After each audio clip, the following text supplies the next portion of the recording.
High সবাইকে, আমি আজকে একটা তোমাদের সাথে রেসিপি শেয়ার করব। সেটা হলো দুধ পনির মশলা। তো দেখো, আমি একটা মশলা তৈরি করছি। সেটা হলো মহুরি, তারপর ধন্যা আর জিরা, এগুলো হালকা হালকা করে ভেজে নিতে হবে। একদম গ্যাসের স্টিমটা লো করে দিতে হবে।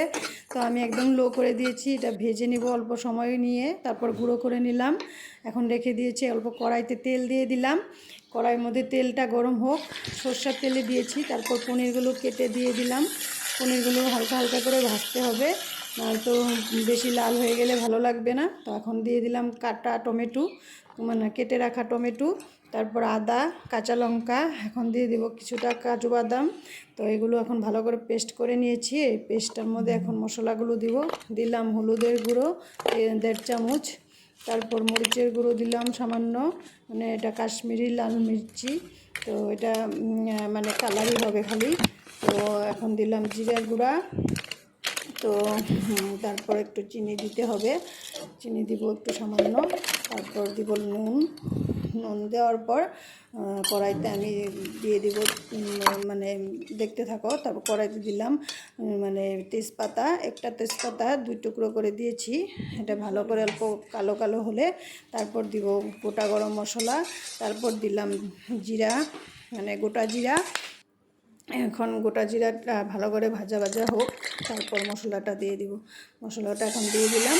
মশলাটা এমনভাবে মানে কষাইতে হবে যাতে একটু তেল বের হয় মশলার থেকে সুন্দর করে। তারপর ভালো করে স্টিমটা কমিয়ে দিয়ে মশলাটা কষাবো।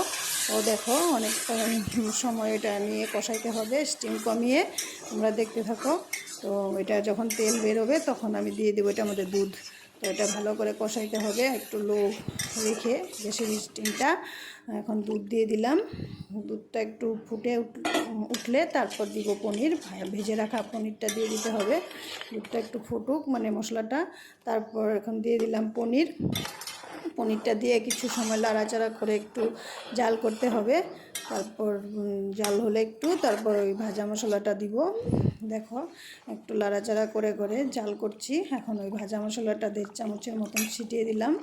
তো এটা নামানোর আগেই দিতে হয়, কারণ এটা মানে গন্ধটা না হয়তো চলে যাবে, ভালো একটা সুন্দর গন্ধ। তো তারপর এখন এটা একটু লাড়াচাড়া করে একটু জাল হলে তারপরে এখন দিয়ে দিলাম ঘি আধা চামচ ঘি দিয়ে, তারপর দিয়ে দেবো কয়েকটা কাঁচা লঙ্কা কেটে রাখা। কেটে রাখা কাঁচা লঙ্কাটা দিলে সুন্দর একটা ফ্লেভার আসে। তো এখন নামিয়ে নিব। দেখো, এখন আমার মানে দুধ পনিরটা কি সুন্দর